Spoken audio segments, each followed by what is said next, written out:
നമസ്കാരം. അമേരിക്ക യുദ്ധത്തിൽ നിന്ന് പിന്മാറി ഹോർമൂസ് ഇടനാഴി അടഞ്ഞു തന്നെ കിടക്കും എന്ന ഇറാൻ ഇപ്പോഴും മുന്നറിയിപ്പ് കൊടുത്തുകൊണ്ടേയിരിക്കുന്നു. ഇതിൽ നിന്ന് ഏറ്റവും അധികം നഷ്ടം സംഭവിച്ച രാജ്യങ്ങളിൽ ഒന്ന് ഇന്ത്യയാണ്. ഇന്ത്യയാണെങ്കിലും ജപ്പാനാണെങ്കിലും ഒക്കെയാണ് വലിയ നഷ്ടം. കാരണം ഏറ്റവും അധികം ചരക്കുകൾ ഇന്ത്യക്ക് വേണ്ടിയിട്ട് വരുന്നതാണെങ്കിലും ഹോർമൂസിൽ കൂടിയാണ്. LPG ആണെങ്കിലും ഓയിലാണെങ്കിലും ഒക്കെ ഇന്ത്യ വളരെ ക്ഷമിച്ചും സഹിച്ചുമൊക്കെയാണ് ഇപ്പോഴും മുന്നോട്ട് പോയത്. കാരണം ഇന്ത്യക്ക് ഏറ്റവും അധികം വലിയ ഒരു സൗഹൃദമുള്ളത് ഇസ്രായേലുമാണ്. ഇസ്രായേലുമായിട്ട് ഈ ഇറാൻ യുദ്ധമുണ്ടായിട്ട് പോലും ഇന്ത്യ ഒരു രീതിയിലുള്ള സ്റ്റാൻഡും ഈ വിഷയവുമായിട്ട് ബന്ധപ്പെടുത്തി എടുത്തിട്ടില്ല. കാരണം ഇന്ത്യയുടെ ഏറ്റവും പ്രധാനപ്പെട്ട ഒരു പോർട്ട് തന്നെ ഇറാൻ്റെ ഭാഗത്തുണ്ട്. പക്ഷേ ഇതൊക്കെയും മാറ്റിവെച്ചുകൊണ്ട് ഹോർമൂസ് പ്രശ്നം ഇനിയും പരിഹരിക്കാൻ തയ്യാറല്ല എന്നാണ് ഇറാൻ്റെ ഭാഗത്തുനിന്ന് പറയുന്നത്. അതുമാത്രമല്ല, ഈ വിഷയവുമായി ബന്ധപ്പെടുത്തിയിട്ടുള്ള കാര്യങ്ങളിന് ഒരു ഒത്തുതീർപ്പ് പരമാവധി നല്ല രീതിയിൽ ഉണ്ടാക്കിയില്ലെങ്കിൽ ഹോർമൂസ് എല്ലാ രാജ്യങ്ങൾക്ക് മുന്നിലും അടച്ചിടും എന്നാണ് ഇറാൻ അസന്നിഗ്ധമായി പ്രഖ്യാപിച്ചിരിക്കുന്നത്. അതായത് ഇത്തരത്തിലുള്ളൊരു പ്രഖ്യാപനം വരുമ്പോൾ അത് ഏറ്റവും അധികം ബാധിക്കുന്നത് ഇന്ത്യയെ പോലുള്ള രാജ്യത്തിനാണ്, ജപ്പാനൊക്കെയാണ്. തീർച്ചയായിട്ടും ഇത്തരത്തിലുള്ളൊരു ആക്രമണം നടന്നാൽ ഇന്ത്യ തിരിച്ചടിക്കും എന്ന് തന്നെയാണ് പറഞ്ഞിരിക്കുന്നത്. ഇനി ഇറാൻ്റെ മേൽ ഇസ്രായേലിൻ്റെയും അമേരിക്കയുടെയും ആക്രമണം അല്ലായിരിക്കും അങ്ങനെ ഉണ്ടായാൽ ഉണ്ടാകുന്നത്, ഇന്ത്യയുടെയും ജപ്പാന്റെയും സംയുക്താക്രമണം തന്നെയായിരിക്കും എന്ന തരത്തിലുള്ള മുന്നറിയിപ്പാണ് ഇന്ത്യയിൽ നിന്നും ഇറാന് ലഭിച്ചിട്ടുള്ളത്. ഇന്ത്യ ഉൾപ്പെടെയുള്ള രാജ്യങ്ങൾ ഇന്ത്യ ഈ വിഷയത്തിൽ ഇടപെടണമെന്ന് ഗ്രീസ് പോലുള്ള രാജ്യങ്ങൾ പറഞ്ഞൊരു സന്ദർഭം പോലുമുണ്ട്.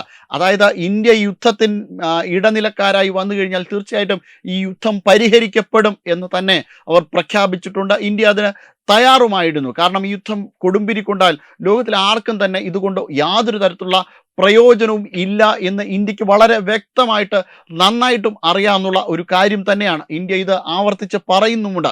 പക്ഷേ ലോകത്തിൻ്റെ വിവിധ പ്ലാറ്റ്ഫോമുകളിൽ ഇത് പറയാൻ വേണ്ടിയിട്ട് ഇന്ത്യ വന്നിട്ടില്ല എന്നേ ഉള്ളൂ. കൃത്യമായിട്ടും ഇന്ത്യയുടെ സ്റ്റാൻഡ് ഈ യുദ്ധം അവസാനിപ്പിക്കണം എന്ന് തന്നെയാണ്. പക്ഷേ ഇപ്പോൾ ഇന്ത്യയെ വളരെയധികം ബാധിക്കുന്ന ഒരു പ്രശ്നത്തിലേക്ക് കാര്യങ്ങൾ കൊണ്ടുപോയാൽ തീർച്ചയായിട്ടും ഇന്ത്യക്ക് ഇറാനെ എതിർക്കേണ്ടി വരും. അതിനുള്ള സൂചനകളൊക്കെ തന്നെയാണ് ഇന്ത്യ ഇറാന് കൊടുക്കുന്നത്.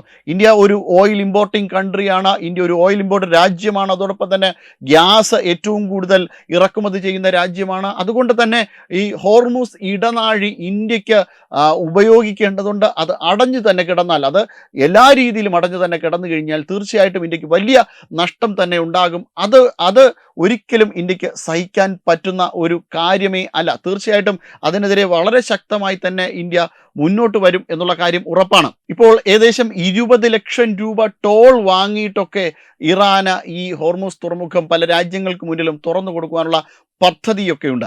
അത്തരത്തിൽ ലോകരാജ്യങ്ങളെ കഷ്ടപ്പെടുത്തുന്ന ഒരു നിലപാടുമായിട്ടാണ് ഇറാൻ വരുന്നതെങ്കിൽ തീർച്ചയായിട്ടും ഇറാനെതിരെ ആക്രമണം നടത്തുന്നതിൽ മുൻപന്തിയിൽ തന്നെയായിരിക്കും ഇന്ത്യ.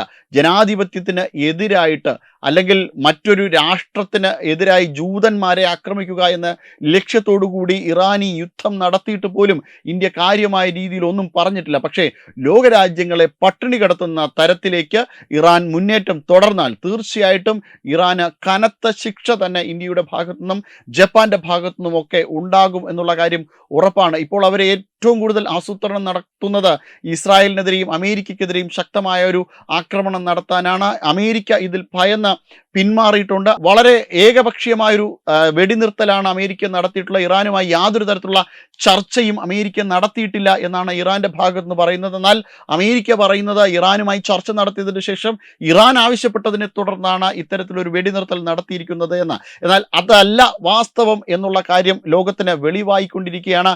അമേരിക്കയുടെ ഭയത്താൽ അമേരിക്ക ഇതിൽ നിന്ന് പിൻവാങ്ങുന്നുണ്ട്.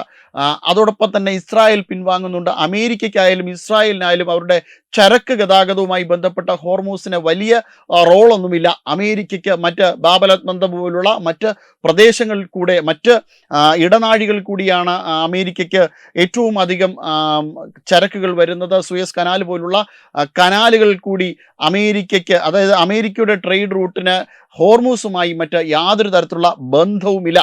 അപ്പോൾ അത്തരം ഒരു സാഹചര്യത്തിൽ അമേരിക്കയ്ക്ക് ഭയക്കാനില്ല. അമേരിക്കയ്ക്ക് ഹോർമൂസ് അടച്ചിട്ടാലും ഒന്നുമില്ല. പക്ഷേ ഇന്ത്യയെ സംബന്ധിച്ചിടത്തോളം ഇന്ത്യയുടെ ചരക്ക് ഗതാഗതം ഏറ്റവും കൂടുതൽ വരുന്നത് ഈ ഹോർമൂസിൽ കൂടിയാണ്. അതുകൊണ്ട് തന്നെ ഇറാൻ ഇത്തരത്തിൽ ഏകപക്ഷീയമായി ഇത് അടച്ചിടുവാനുള്ളൊരു ശ്രമം നടത്തി കഴിഞ്ഞാൽ തീർച്ചയായിട്ടും ഇന്ത്യയുടെ ഭാഗത്തുനിന്ന് വലിയ ശക്തമായൊരു ആക്രമണം തന്നെ ഉണ്ടാകും എന്നുറപ്പാണ്. വെബ് ഡെസ്ക് തത്വമയൂസ്. HIV അണുബാധ സന്തോഷപൂർണമായ ഒരു ജീവിതത്തിന് തടസ്സമല്ല. HIV അണുബാധയ്ക്ക് ഫലപ്രദമായ ചികിത്സ ഇന്ന് ലഭ്യമാണ്. ഇതിന് യഥാസമയം അണുബാധ കണ്ടെത്തുന്നതും കാലേക്കൂട്ടി ചികിത്സ നടത്തേണ്ടതും അത്യാവശ്യമാണ്. സൗജന്യമായ ചികിത്സയും മാർഗനിർദ്ദേശങ്ങളും സർക്കാർ ആശുപത്രികളിലെ ART അഥവാ ഉഷസ് കേന്ദ്രങ്ങളിൽ ലഭ്യമാണ്. ആരോഗ്യ സംരക്ഷണം ഓരോരുത്തരുടെയും ഉത്തരവാദിത്തമാണ്.